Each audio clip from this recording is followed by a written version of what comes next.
knowledge. Norman, Jiff, You been doing on the low. Just point me to the bitches in the smoke, and I'ma go and get it with my woes. I'ma do my thing. I don't wanna have a conversation unless it's something about the guap. You niggas probably fucking with the cops, and I'ma go and get it till I drop. I'ma do my thing anytime, any day. You don't want it though.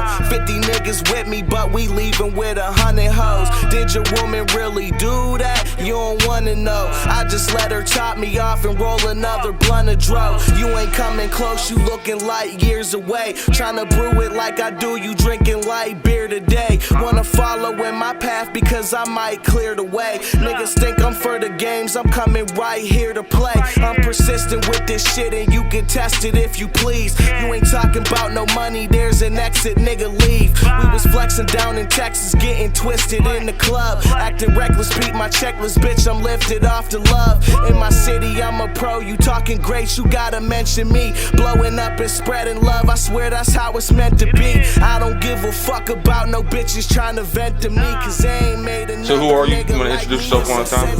Yeah, I'm Norman Dave, representing Team Epic, the creator. I do all the engineering for most of the artists in Team Epic and handle some production as well. And that's just a basic gist of who I am. And I'm Space Jam Jiff, Space for the money side. I'm just an artist. Me and Norman been best friends since what, like 07? I don't know. Around there. It's my brother. It's my brother. So where he goes, I go. Where I go, he goes. There's more to Team Epic too, correct? There's yeah, we got other artists. We have our Devon King, who's a New York-based artist, and then we got Khan from Maryland. He's pretty dope, and then we also have a singer, Janae Davis, who was from Pittsburgh here as well. So how did you come up with Team Epic? How'd that all start? I mean, like really, it was just. I mean, years and years ago, probably I want to say about 6 years ago, whenever I was really young, I was about 16 and I was really starting to like get into, you know, the recording and you know, trying to make progress and actually trying to make it somewhere and do shows and everything like that. And something that I knew early on was that, you know, every, you know, like successful person has a good team behind them. You know, I knew that I needed a team. So, you know, from there, I mean, as far as the name, you know, that was just some brainstorming and everything like that. I mean, yeah, you know, like I said, I knew I needed a team. So from there, I just started to, you know, kind of add people that I really felt like had the same vision as me. Meanwhile, like we're not even the original Team Epic members. Yeah, we'll get into that. Yeah, like it used to be different. Like it used to be me and these two other guys. But you know, like sometimes you get to a point where people don't have the same vision as you anymore, you know, and it's better to just separate rather than, you could say, maybe bring each other down. But yeah, I mean, right now, artist-wise, Team Epic is me, Norman Dean, Space, Khan, Devon, and Janae. You know, that's our collective as far as the music-wise. JKJ is like a special guest member of the squad. But he's in Rare Nation. Epic Nation. We're gonna leave that alone. Yeah, we gonna. That's for further down the line in 2016. All right, so you said you guys met in like 07 or so. How did you meet with everyone else? That was like, how did you guys link up with everyone else in the Team Epic? Like. Well, Janae's been our friend. Yeah, like Janae's been my friend for a while. But as far as that, really, I mean, Devon, I met kind of on Twitter, like my one of the people from my management team, Mike Neal. Oh yeah, he's part of Team Epic too. He had linked up with Devon on Twitter one way or another. Then he started like sending me some of his music and stuff. You know, I really liked the material that he was putting out. So me and him did a jam, and then we just started like talking a lot more and everything like that. And one day he just kind of like brought it up to me, you know. And I mean, I don't know if it was something that I had thought about before that point. I mean, maybe it probably was, We never you know, talked about but it. I mean, he asked me about it, you know, and I mean, I was with it just because I felt like, you know, I really liked you know, his music, and I think he's a talented dude, and I feel like, you know, we share like the same vision, you know, a lot of the same goals and things like that. And then as far as like Kong goes, I met him also through Twitter, through my homie Gavin, who runs the blog The Daily Dose. He was putting together a cipher and shit. It has Shaq is Dope on it from Toronto, and then me, and then like, and then we were looking for months to find like the right third person to get on it, and then he found he found Khan on Twitter, and he got him on it, and you know I spit a dope verse on it. I thought to myself, I was like, there's nobody that's gonna top this verse, yada yada yada. Then he got you. And they got Khan on there, and I was like, well, I was like, he just got on there and blew me away. I was like, who the fuck is this dude?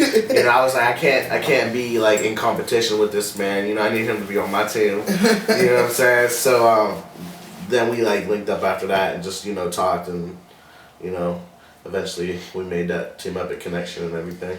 So like growing up, guys, like you, obviously everyone has like different influences. Like who would be like your biggest influences? Biggest influences, I'll say, of course, like, you know, like my mom and dad. But you mean like musical influences? Just period. Alright, influence period. Yeah, I'll say my mom and my dad the most. But then when it gets to musical, I'll say, like, you know, like Drake. I'm a big Drake fan. Take it old school. I'll say Nas. You feel me? Jay-Z. Wiz. Yeah, for you. Yeah. J. Cole. Yeah, same. Like for me, it's just like a lot of my inspiration just comes from like my life and the shit that I live and the shit that I've been through. You know, that's where like I get a lot of the material for my music and things like that. But like he said, as far as like musical influences, you know, like Nas, Jay-Z was definitely like probably like one of the really like main ones to That Blueprint 2 changed my life. to get me in it. Yeah, like I had Jay-Z CDs like early in life. Dilla, Tribe Called Quest. You taking it back that far? I mean, that's where the roots are. That's where like the initial things are. And then, you know, over time, like as I got older, like there was more stuff like Wiz. You know, Wiz is obviously a big influence because that's like the hometown, you know, dude and shit. So like, I mean, yeah, it goes from all the way back to like I said, like Tribe, Dilla, even like Nelly and 50 Cent and shit like that. Growing up in the 2000s, you know, right there, they were hot right there, and like Chingy, like Tyrese. There's a lot of yeah. I mean, listen, there's a lot of people that played a part over time. You know, just because they don't play a part currently in 2015 doesn't, or 2016 doesn't mean that they didn't at some point. Nah, but I will say that song. You remember Jibs that do your chain hang low, do it while we're two homies. That made me, bro. Whoever he stole it from, I was like, cuz it's so weak. I think I need to rap. He remixed the Barney song. That wasn't Barney. Like that shit was weak. But guess he's still hot. Plies, low key. He just ran off with a blunt twice. He like got super popping off of like Instagram, off of just being funny. Being funny, bitch. On Instagram, and niggas thought that he was a joke, and then he dropped like some new music, and it was like it sold. So I know you guys do events and stuff. You guys had like a couple events. I was actually at the I think it was at both. I think it was at your birthday joint, and at the Epic Function. I was at that joint too. And so how'd you guys get into like, what made you decide to start like doing events and things like that? We've really been like, there's two different answers for that. You give your answer. I mean like as far as like cause like Mike Neal is like heavily involved in like putting those together. But like as far as that goes, I mean we've really been like wanting and you know having the thought of putting on shows for quite some time. I mean for over a year I would say. But it was just all a matter of like getting ourselves to a point where we felt like we're ready to do that, and we know, you know, exactly what we're doing, and we have all the resources, and we have a good venue and everything like that. So I feel like we really just try to like wait until the right time to start doing it. But you know, we've been planning on doing it for a while, and I think the two that we did were successful. You know, especially his birthday party, that shit was crazy. And then the Epic Function, we raised, you know, a good bit of money for my homie's uncle's funeral and everything like that. So I'm definitely expecting that to be like a continuing trend in the future with the events. I mean, it's going to get better and better, and we're just going to try to like expand venues and give more people opportunities to, you know, show people what they got and all that. So. And on my behalf, I kind of like, I just wanted to throw like the way I see it, I was tired of like the 2 shows that I had before my birthday party. I don't want to say like there was 2 shows that were like horrible, and I was like, you know what? I'm about to release a mixtape. I'm about to turn 21, so I'm about to have a birthday party, but I'm about to have people perform. And I felt like that was about to, and it became so, it was so like dope. It was a dope ass event, and so I felt like, man, we should really keep doing this for real. That's what I was thinking. I was like, we did this just off the strength of, you know, it's my birthday party, so let's do another event. That might put together the Epic function because his uncle passed and he wanted to have a fundraiser. Then after that was a success. So now we're plotting on the next one. I just hit Mike with an idea. I think we might have it like throw a show for 420. You know. That'd be tight. Yeah. Getting sponsored by like everybody who is a weed head. You feel me? Like smokers only. Pittsburgh normal. We just gotta get us somewhere that's like weed friendly. Yeah. Anywhere that'll let us smoke weed, please hit us up. 420. We're trying to bring it. teamepicbooking@gmail.com. We'll pay you good money for it. Real shit. So Jiff, I know recently you won the King of the Berg 6, right? 6. Yeah. How like can you explain like the feeling of that? You know what I mean? I mean, it was cool for real. But let me be honest with you. I wish I could have won when I went up against Joel Kellum and Chris Allen, because I felt like, no disrespect to everybody who was there, that would have been more of a challenge for me.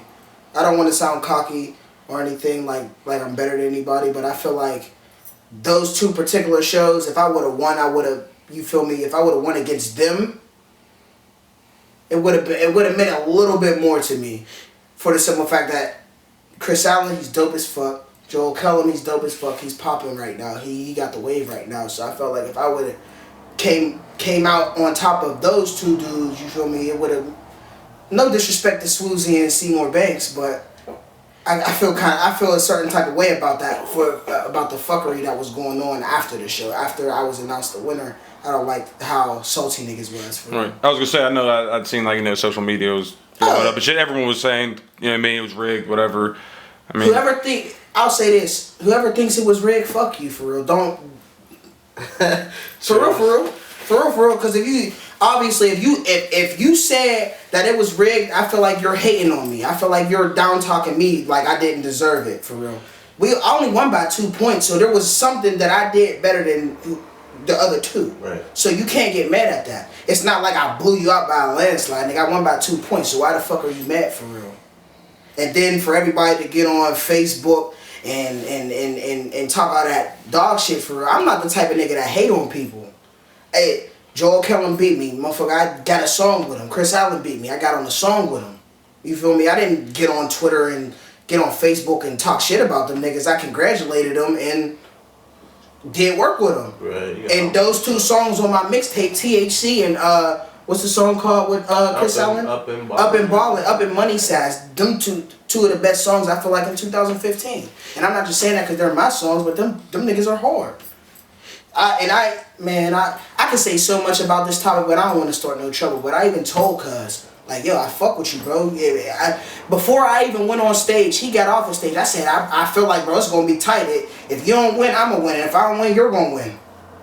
So, nigga, why are you hating for real? How do you feel about it, Norm? Like, do you have any thoughts on it? Yeah, I had a lot to say about it on Facebook. Like, I usually don't Keep it real, bro. I usually don't get into like the social media, like arguing with people with social media or really saying like too much about shit like that or giving it a reaction. But just like he said, like that was somebody trying to like take away and like discredit, you know, like what he had just accomplished, you know, what he had done, and you know that's a dope accomplishment to have. You know what I'm saying? He should be able to enjoy that without people coming out like, oh, it was rigged. There's no way you can't tell me that I didn't out-rap everybody there. Like, humble yourself.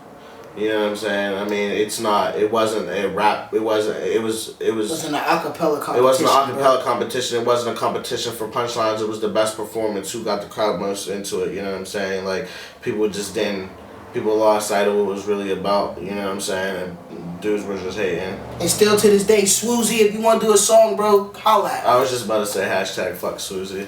All right, so on the topic of like shows and stuff, I know you were saying you were just talking about doing something on 420.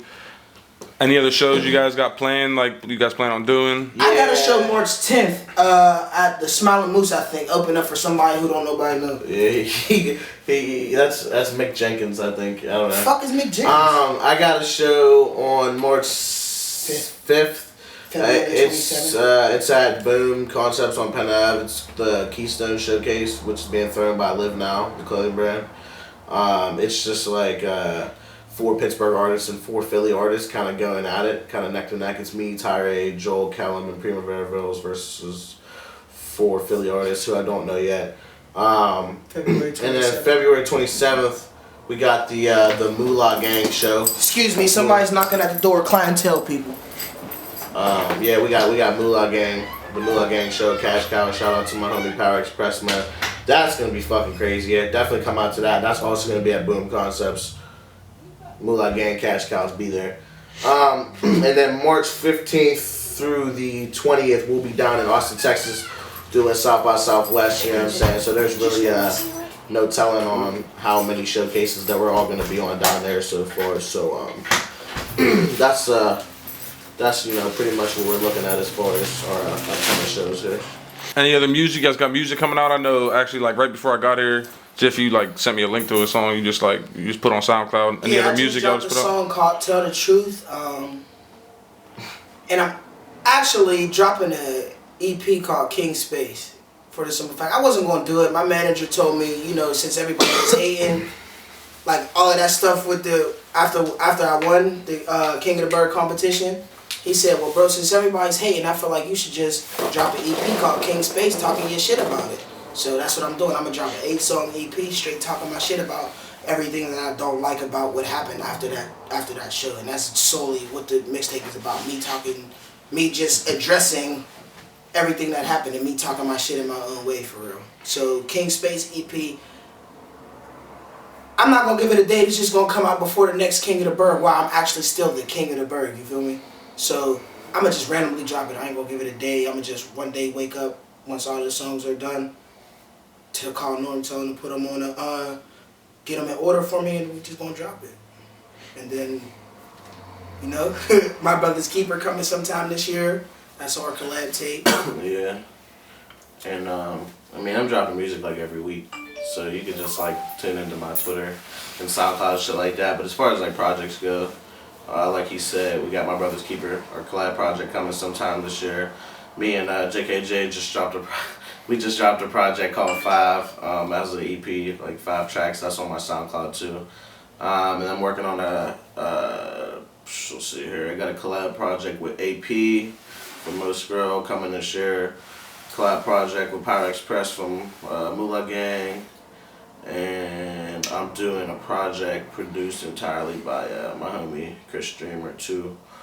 And I'm trying to do more, you know what I'm saying? I'm also going to release a joint mixtape with my bro from Bread Out. Yeah.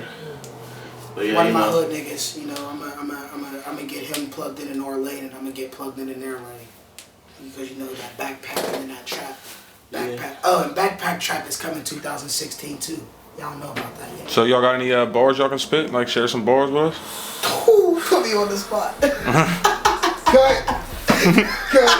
Don't got any bars. Oh, let me see. So I got some bars. No bars. I got that. No bars. Huh. No, I ain't got no bars anymore. I'm not a freestyle rapper, bro. I write my stuff down. So you guys got any shout outs? Shout out to Janaya Denise Williams. That's my daughter. Shout out to my pops. He just bought the keyboard because I fucked the keyboard. I dropped some ENG. Shout out to my mom. Shout out to Jay, Will, and Jamora. Shout out to Thor, Reef, Brad, Iggy. And shout out to the competition. Shout out to Swoozy. Shout out to the league. That's all. Y'all want to plug social media or anything like that? Yeah, you can get me on Twitter at twitter.com/RealNormanDean, SoundCloud /ItsNormanDean, Instagram /StudyMontana. Team member 412 on Snapchat. That's how it go. I ain't trying to cuddle with the pretty, but I'm down in the puddle. Goddamn. Niggas ain't fucking with my clique. Niggas ain't fucking with Jiff. Vine. On Vine, I'm still with Jam too, I think. Say I'm on another level with my sister. I'm at Space Jam Jiff at everything. On everything. Twitter, Instagram, Facebook, MySpace, Snapchat. I don't got Vine. But yeah, I'm at Space Jam Jiff on everything. You know, this one's too complicated. Alright, guys. Thank you. I'ma do my thing. Hey, Norm, I got it from here, my niggas. I don't wanna have a conversation unless it's something about the guap. You niggas probably fucking with the cops, and I'ma go and get it till I drop. I'ma do my thing. Dollar in a dream is logic.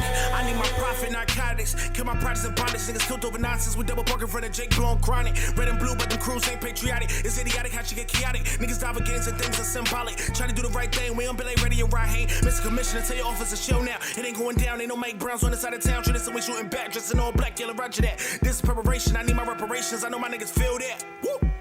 Courageously defeating doubters at night, divine dedication to dominate dummies or pit and diplomatical power. This my time, this my hour. Tell them label sex, I'm the illest nigga alive. Look up to me like I'm 6'5". When I die, I'll be 6 feet. Until God day for me, I vow to slay you niggas faithfully. This give my grandmama holler and tell her pray for me. New York streets made me. Goddamn, all this time got me crazy. Woo! Just for the record, team at Big Records is reckless. Goddamn, it's effortless. Try to collide with the rhymes in my mind, and that's a death wish. You better all try to skydive out of G5 with no parachute. 20 niggas in my crew and every pair down the chute. Nigga, we the truth in the booth. I'ma do